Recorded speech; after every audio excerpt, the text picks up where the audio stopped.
Hello everyone.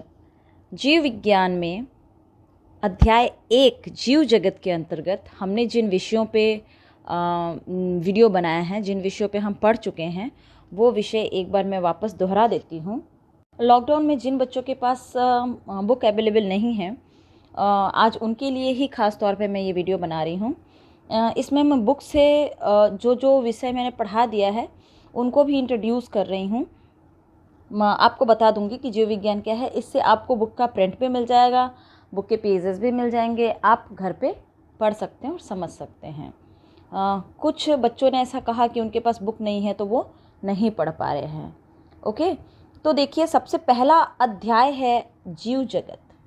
Okay, जीव जगत के अंतर्गत हमने जीव जगत के इंट्रोडक्शन किया था, प्रस्तावना। जीव क्या है यह अध्ययन कर लिया हमने। जीव क्या है ना। जीव के अभिलाक्षणिक गुण हमने बात कर ली थी, जैसे वृद्धि, जनन, पर्यावरण के प्रति संवेद का पता लगाना, क्रिया और उनके अनुकूल क्रिया करना, ये सब बातें। इसके अलावा उपापचय, स्वयं की प्रतिलिपि बनाना, स्वयं को संगठित करना, ये सब जीव के बारे में हमने किया था और इन्हीं के बारे में विस्तार से किया था।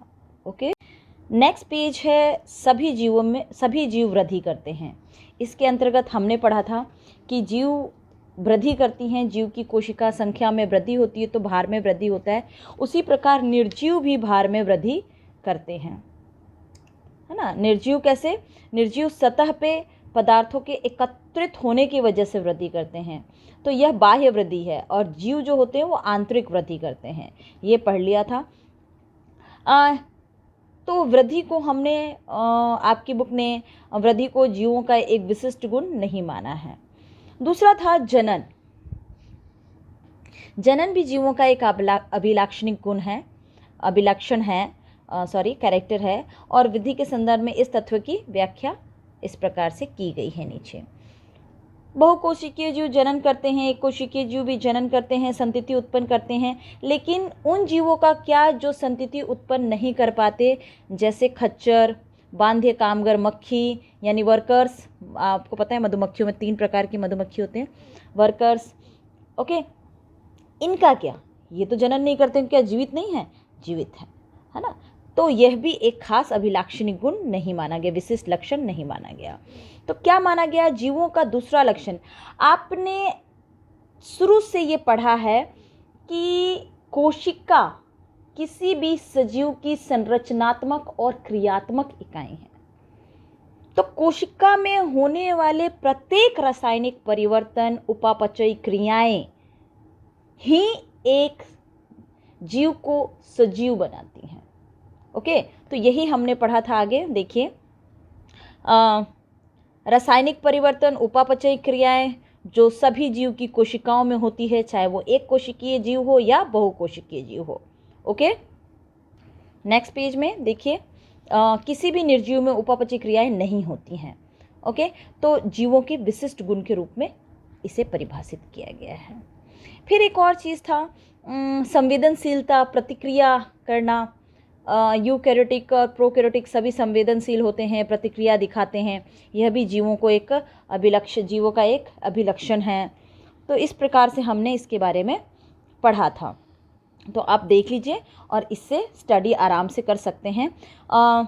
फिर लास्ट में यही रिजल्ट आया था कि किसी भी जीव के अंदर अपनी ही कोशिकाओं को स्वप्रतिकृत करना, विकासशील होना, स्वनियमकारी होना, क्रियाशील होना, क्रियातंत्र उनमें होना, ये सब क्षमता रखते हैं एक जीव जो कोशिका के अंदर होती है और वो जीवों को सजीव बनाती है। ओके, नेक्स्ट पेज लेते हैं। जीव जगत में विविधता। जीव जगत में विविधता को जैविक विविधता कहा गया है। ओके, फिर जैविक विविधता, बहुत सारे जंतु हैं, तो इतने सारे जंतुओं का नाम कैसे लगेंगे? स्थानीय नाम एक ही देश में विभिन्न हो सकते हैं, बदलते रहते हैं, जिसके कारण क्या होगा? भ्रम उत्पन्न हो जाएगा एक ही जंतु के। तो पढ़ाई कैसे करेंगे उसको? हर जगह अलग अलग भाषा में पढ़ेंगे तो अलग अलग नामों से जानेंगे। तो मानक नाम दिया गया, नाम पद्धति, ताकि जीवों को पहचाना जा सके। ओके, पौधों के लिए वैज्ञानिक नाम का जो नियम दिया गया, सर्वमान्य नियम तथा कसौटी, जिनको international code of botanical nomenclature ने दिया, और जूलॉजी को दिया international code of zoological nomenclature. Okay, next हमने पढ़ा था द्विनाम पद्धति। इसे कैरोलस लीनियस ने दिया था, वेरी इंपॉर्टेंट। और 2 घटक होते हैं इसमें, एक वंश और एक जाति के संकेत को बताता है। तो नाम लिखने के इसी पद्धति के कुछ नियम थे जिसके बारे में हमने पढ़ा था, तो नेक्स्ट पेज पे वो ले लेते हैं हम। ओके, ये है उदाहरण, वैज्ञानिक नाम आम का मेंजिफेरा इंडिका, पहला वंश और दूसरा जाति को प्रदर्शित करता है। ये कुछ नियम, 4 नियम मैंने बताए थे। अगर किताबों में लिखा होगा तो तिरछे अक्षरों में लिखा होगा। लैटिनीकरण, लैटिन भाषा में से इसका व्युत्पन्न हुआ है। जैविक नाम का पहला पद वंश और दूसरा पद जाति को संकेतित करता है। जैविक नाम को जब हाथ से लिखते हैं तो क्या करते हैं, छपाई में ये तिरछा होता है, और हाथ से लिखते हैं तो दोनों को अलग अलग रेखांकित किया जाता है, और रेखांकन उनके लैटिन उद्भव को दिखाता है। अगर नीचे रेखा खींच देंगे तो ये भी मैंने आपको बताया था, तो वो लैटिनीकरण को बताता है। पहला अक्षर वंश नाम को बताता है, वह बड़े अक्षर में होना चाहिए, जबकि जाति संकेत पद में छोटे अक्षर का होना चाहिए। ये मैंने आपको इंग्लिश के लिए बताया था, इंग्लिश अल्फ़ाबेट में है। जैसे मेंजिफेरा इंडिका में M कैपिटल बताया था मैंने, और इंडिका में I स्मॉल लेटर। मेंजिफेरा इंडिका के उदाहरण से इसकी व्याख्या की गई थी। ओके, अब आता है कि पढ़ाई के अध्ययन की सुविधा के लिए क्या करना चाहिए इन जीवों का। तो अध्ययन की सुविधा के लिए इन जीवों का वर्गीकरण किया गया। वर्गीकरण आपको पता ही है, कुत्ता है, बिल्ली है, गेहूं है, कुत्ता, बिल्ली, स्तनधारी, गेहूं, चावल, पौधा, ये सब टेक्सा कहलाते हैं। इन सब वर्गों को टेक्सा मैं थोड़ा सा ऊपर ले लेती हूँ। हाँ, कुत्ता, बिल्ली, स्तनधारी, गेहूं, चावल, पौधे, जंतु, इन सब को टेक्सा कहा गया। इन वर्गों की वैज्ञानिक शब्दावली में इनको टेक्सा कहा गया है। पौधा भी एक टेक्सा है, गेहूं भी एक टेक्सा है, जंतु, स्तनधारी, कुत्ता, ये सब टेक्सा है। कुत्ता एक स्तनधारी और स्तनधारी प्राणी है। तो देखो, इसमें कुत्ता, स्तनधारी और प्राणी, ये सब टेक्सा है। ओके, जीवों के गुणों के आधार पर उनको टेक्सा में वर्गीकृत किया गया है। जब भी आप किसी जीव के बारे में सोचते हैं तो उनके प्रकार, रचना, कोशिका की रचना, विकास क्रम, इन सब के बारे में सोचते हैं। इसलिए विशेषीकरण, पहचान, वर्गीकरण, नाम पद्धति, ये सब प्रणाली वर्गीकरण का आधार है।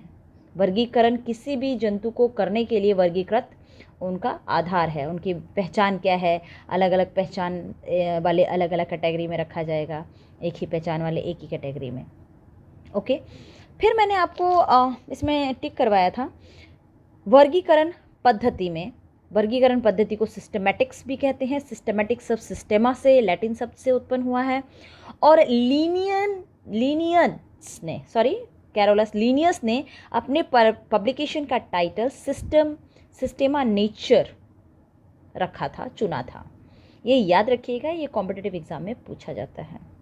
ओके, अब वर्गीकरण के संवर्ग। नेक्स्ट हमारा टॉपिक है वर्गीकरण के संवर्ग। थोड़ा सा नीचे कर देती हूँ, थोड़ा सा आपको पढ़ने में थोड़ी सुविधा हो जाएगी। वीडियो का लेंथ यही है थोड़ा, तो थोड़ा सा नीचे लेके फिर ऊपर कर देते हैं। वर्गीकरण संवर्ग, है ना। तो संवर्ग पद के अनुसार होता है। अलग अलग जंतुओं को उनके अलग अलग संवर्गों में बांटा गया है, उसकी व्याख्या की है। जैसे कि सभी जीवों को वर्गीकरण अध्ययन के लिए सामान्य जो संवर्ग थे, जैसे जगत यानी कि किंगडम, संघ, फाइलम, भाग पौधे का, फाइलम, वर्ग, गण, कुल, फैमिली, जीनस, स्पीसीज, ये सब चीज़ें आधारभूत रखी गई थी। इन्हीं के परिभाषा आगे किया था हमने, वो भी देखते हैं। ये स्पीसीज, जाति, जीवों के वर्ग जिनमें मौलिक समानताएं हो, स्पीसीज कहलाती है। स्पीसीज के अंदर आलू कहते हैं, आपके दिमाग में आलू छप जाए।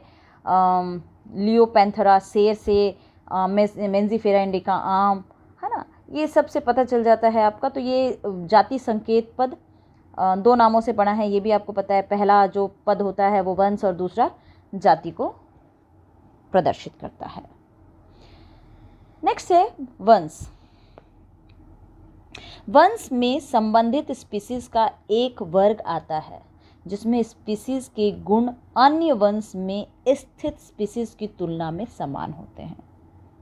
ओके, ये भी मैं बता चुकी हूँ। कुल मैं बुक आपको आपकी सुविधा के लिए दिखा रही हूँ ताकि आप इससे पढ़ सकें। कई बच्चों की ये प्रॉब्लम थी कि इस लॉकडाउन में उनको बुक अवेलेबल नहीं है, तो वो कैसे पढ़ें। तो अब बुक का प्रिंट आपको मिल रहा है। मैं कोशिश ये करूँगी कि अपने हर वीडियो के अंत में मैं आपको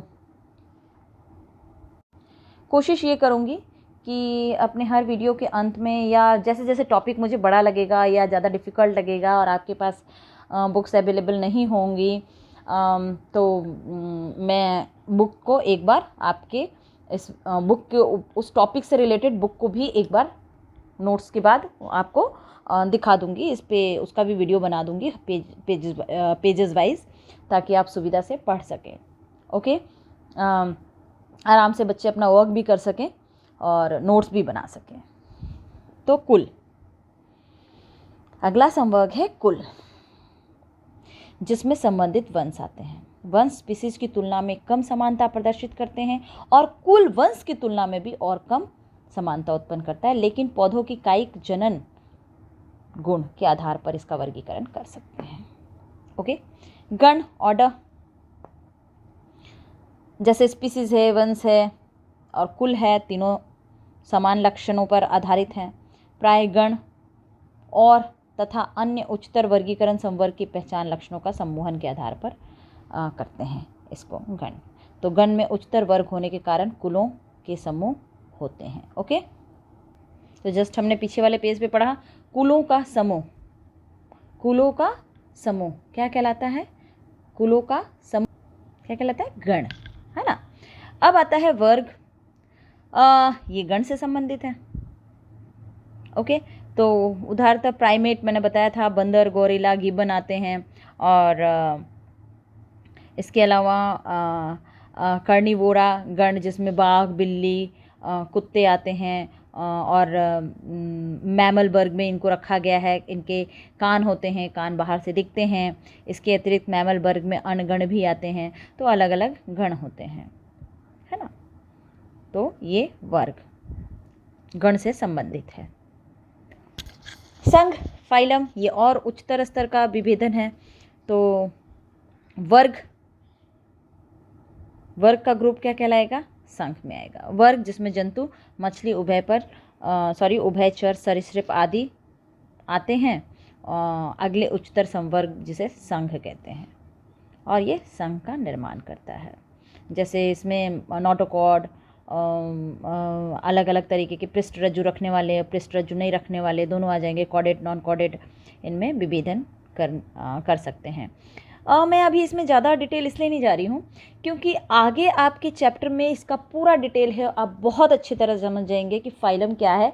उसमें खूब सारे जंतु है, जंतु का उदाहरण है, तो आप बहुत अच्छे से समझ जाएंगे। पादपों में जो अंतर है उससे भी संवर्गों को अच्छे से समझ जाएंगे, और जंतुओं में भी। तो इतना चिंता करने की ज़रूरत नहीं है। ये आगे आप बहुत अच्छे से इसको समझ जाएंगे उदाहरण के साथ।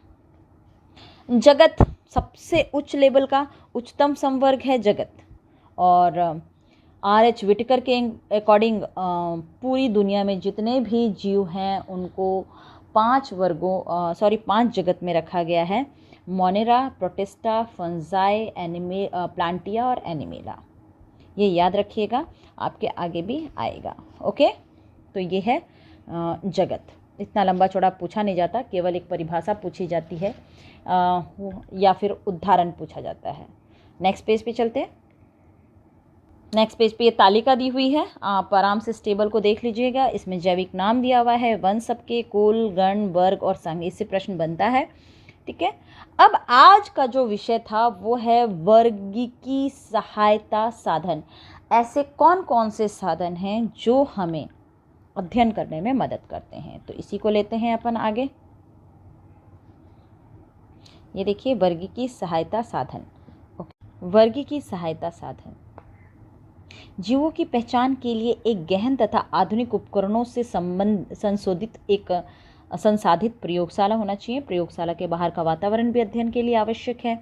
तो पौधे और प्राणियों के वास्तविक नमूने को एकत्र किया जाता है और फिर उसका अध्ययन किया जाता है। यह अध्ययन में मौलिक तथा वर्गीकरण विज्ञान के प्रशिक्षण के लिए आवश्यक होता है। ओके, तो पहला है इसी संसाधनों में हार्बेरियम। हार्बेरियम वनस्पतिकी संग्रहालय में होता है। पौधों को एकत्र किया जाता है।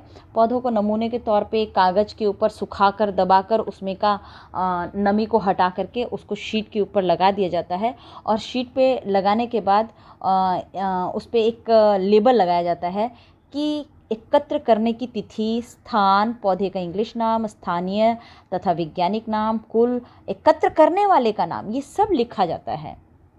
तो पौधे का नमूना इकट्ठा किया जाता है और फिर इसको संग्रहालय में एकत्र कर दिया जाता है नमूने के तौर पे, और फिर जिसको पढ़ना होता है वो संग्रहालय से लेकर के नमूने के तौर पे उसे देख करके पढ़ सकता है ना। तो ये देखिए इस तरीके से अलमारी में ये डिपॉजिट किए जाते हैं। वनस्पति संग्रहालय में पौधों के नमूने जो हार्बेरियम शीट बनाई होती है, थोड़ी मोटी शीट होती है। दूसरा है अपने पास बोटेनिकल उद्यान, वनस्पतिकी उद्यान। वनस्पति के अध्ययन में जीवित पौधों का अध्ययन किया जाता है, जीवित पौधों का संग्रहण किया जाता है। आपने चंडीगढ़ में सुना होगा रोज़ गार्डन है, डिफरेंट 400 से भी अधिक वैरायटी के उसमें रोजेज़ लगे हैं। उसी तरीके से आपने सुना होगा हावड़ा में बॉटेनिकल गार्डन है जिसमें बहुत पुराना बरगद का पेड़ लगा हुआ है जिसकी वास्तविक जड़ को पता लगाना भी संभव नहीं है अभी तक, बहुत दूर तक फैला हुआ है। तो उसी तरीके से विशिष्ट उद्यान बनाया जाता है, जीवित पौधों का संग्रहण किया जाता है। पौधे की स्पीसीज़ की पहचान, इसमें भी लेबल लगाया जाता है। क्या क्या लेबल पे लिखा जाता है? पौधों पे लेबल लगाया जाता है, वनस्पति की और वैज्ञानिक नाम लिखा जाता है, कुल का नाम लिखा जाता है। प्रसिद्ध बॉटेनिकल गार्डन कहाँ? इंग्लैंड में है। Indian botanical garden Howrah Bharat में है तथा national botanical research institute Lucknow Bharat में है। ये तीनों का नाम याद रखिएगा, पूछा जाता है। ओके, नेक्स्ट है अपने पास इन्हीं सहायता साधन यानी कि टीचिंग एड्स में संग्रहालय, म्यूजियम। ओके, वनस्पति की संग्रहालय में शैक्षणिक संस्थानों जैसे विद्यालय, कॉलेज में स्थापित किए जाते हैं और संग्रहालयों के अध्ययन के लिए परिरक्षित पौधों या प्राणियों के नमूने। पौधों के नमूने तो अभी सुने, प्राणियों के नमूने आपने देखा होगा, एक कांच के जार के अंदर फॉर्मेलिन के अंदर प्रिजर्व करके जंतुओं को रखे जाते हैं ताकि आप उन्हें देख करके उनकी पढ़ाई कर सकें। ओके, तो नमूने परिलक्षित घोल में डालकर रखे जाते हैं। घोल फॉर्मेलिन का होता है। ओके, कीट को मरने के बाद कीटों को डब्बे में पिन लगाकर रख देते हैं। बड़े प्राणी जैसे पंछी, स्तनधारी और इन सबको एक डब्बे में बोतल में बंद करके रख लिया जाता है। प्राणियों के कंकाल भी रखे जाते हैं अध्ययन हेतु। तो ये संग्रहालय या म्यूजियम में रखे जाते हैं। ओके, नेक्स्ट है अपने पास प्राणी उपवन अर्थात चिड़ियाघर, जूलॉजिकल पार्क। अधिकांश आवासीय जीवित प्राणी रखे जाते हैं इसमें। ओके, और वन्य जीवों की, मानव की देखरेख में आहार और प्राकृतिक और व्यवहार, ये सब चीज़ें सीखने का अवसर हमें मिलता है और देखरेख में रहता है मानव के। तो आप जाते हैं, आराम से देखते हैं, देख सकते हैं वो कैसे खाते हैं, क्या कहाँ रहते हैं, तो आराम से आप उनके बारे में अध्ययन कर सकते हैं। ओके, और प्राणी प्राकृतिक आवास में रहते हैं, परिस्थिति के अनुसार उनको रखने का प्रयास किया जाता है। ये कुछ डायग्राम्स हैं भारत के विभिन्न चिड़ियाघर के अन्य प्राणी। अब कुंजी अथवा चाबी यानी टीचिंग एड अथवा चाबी क्या है? यह एक अन्य सामग्री है जिसका प्रयोग समानताओं असमानताओं के आधार पर पौधे तथा प्राणियों की पहचान में किया जाता है। समानताओं और असमानताओं के आधार पर प्राणी और पौधों को पहचाना जाता है। सिंपल। कुंजी अलग अलग लक्षणों के आधार पर होती है जो प्राय जोड़े, जिन्हें युग्मित कहते हैं, जोड़े के आधार पर, अभी मैंने ऊपर दिखाया, जोड़े में प्राणियों को रखा जाता है और उनके हर चीज़ों को, उनके व्यवहार को अध्ययन किया जाता है। इसके परिणाम स्वरूप एक को मान्यता तथा दूसरे को अमान्य प्राप्त होता है और कुंजी में प्रत्येक कथन मार्गदर्शन का कार्य करता है। पहचानने के लिए प्रत्येक वर्ग की समवर्ग जैसे कुल, वंश, जाति के लिए अलग वर्ग की कुंजी की आवश्यकता होती है। वर्गी की कुंजी में किस में रखा जाता है? एक जोड़े में रखा जाता है प्राणियों को, ताकि हम उनके व्यवहार का अध्ययन कर सकें। ओके, तो आज के लिए इतना ही। उम्मीद करती हूँ आपके पास बुक अवेलेबल नहीं है तो आज की वीडियो से आप इसका भी फ़ायदा उठा लेंगे और घर पे बैठे बैठे आराम से पढ़ाई कर सकेंगे। तो आज के लिए इतना ही। Thank you.